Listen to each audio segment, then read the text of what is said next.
యవనస్తులు ఏమనుకుంటారంటే యూత్ అయిపోగానే మూతి మీద 4 ఎంటికలు రాగానే, లేదంటే కొంచెం ఓ స్టైలు రాగానే, ఆడపిల్లలకి కొంచెం వంకీలలో తిప్పేగానే ఏమనుకుంటారంటే ఇప్పుడు ఎవడో కూడా నేను చూసేసుకోవాలి, లేదంటే ఏదో సినిమాకి నేను ఫ్యాన్ అయిపోవాలి, లేదా ఎలాగోలాగా డబ్బు సంపాదించేయాలి. నువ్వు ముందు చేయాల్సింది ఎన్ని కాదు, చక్కగా చదువుకోవాలి. ఇన్స్టాగ్రామ్ అకౌంట్ ఇన్స్టాల్ చేసేయాలి. ఎప్పుడు ఇన్స్టాల్ చేసేయాలా? ఎప్పుడు ఆ పేర్లు చూస్తుంటే, ఆ ఇన్స్టాగ్రామ్లో పేర్లు అన్ని పేర్లు చూస్తుంటే, అంటే ఒకవేళ నేను కూడా చదువుకోలేని పాస్టర్ గానే అయితే అవన్నీ తెలకపోతున్నాను, చదువుకున్న పాస్టర్ గానే కదా. ఎక్స్పెషల్ ఆడపిల్లలు, అమ్మ తల్లిదండ్రులు, ఆడపిల్లలు కలిగిన తల్లిదండ్రులు గుర్తుపెట్టుకొని, మీ అమ్మాయికి ఇన్స్టాగ్రామ్ అకౌంట్ ఉందంటే జాగ్రత్త. ఆమె ఇన్స్టాగ్రామ్ ఐడి చెప్పమంటారా? డేంజరస్ గర్ల్ అంట ఈ అమ్మాయి. ఈ అమ్మాయి చాలా భయంకరమైందంట. ఇంకా ఉన్నాయి కొన్ని పేర్లు. డాడ్ లిటిల్ ప్రిన్సెస్ అంట.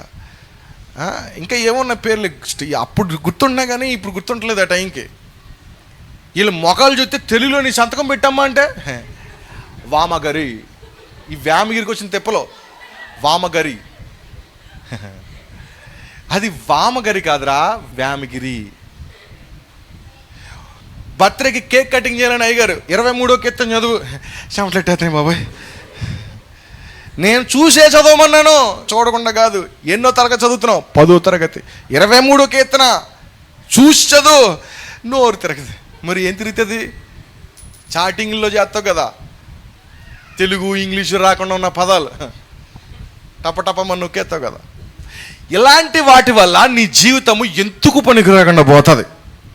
నువ్వు యవ్వన వయసులో చేయవలసిన పని ఏంటి? అసలు సమయోచితమైన జ్ఞానం అంటే ఏంటి? నీ తల్లిదండ్రులు నీకు చక్కగా ఫీజు కడుతున్నారు, లేదంటే గవర్నమెంట్ నీకు ఫీజు కడుతుంది. నీకు నిజంగా బుర్ర ఉంటే, నీకు నిజంగా సమయోచితమైన జ్ఞానం ఉంటే, అక్కడ ఏమైతే పాఠాలు చెప్తున్నారో ఆ పాఠాలు విని చక్కగా నీ జ్ఞానాన్ని సమృద్ధిగా నింపుకోవాలి. చదువు అంటే గొప్ప గొప్ప కాలేజీల్లోనూ గొప్ప గొప్ప యూనివర్సిటీలను చదివితేనే కాదు. మీరు అడగండి, ఇప్పుడున్న కలెక్టర్లని, పెద్ద పెద్ద ఆఫీసులను అడగండి, వాళ్ళందరూ కూడా గవర్నమెంట్ స్కూల్లో చదువుకున్న వాళ్ళే.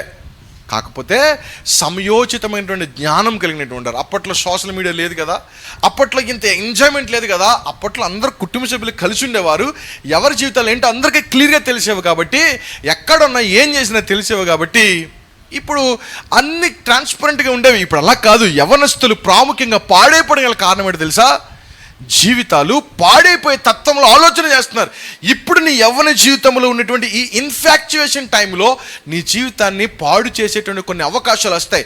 నువ్వు నిజంగా తెలివైన దానివైతే, నువ్వు నిజంగా తెలివైన వాడివైతే ఏం చేస్తావంటే, ఇది నా జీవితము, నేను ఇప్పుడు కనుక ఈ పాపాన్ని నేను విత్తితే రేపొద్దున ఇదే పాపాన్ని నేను కోయాల్సి వస్తుంది.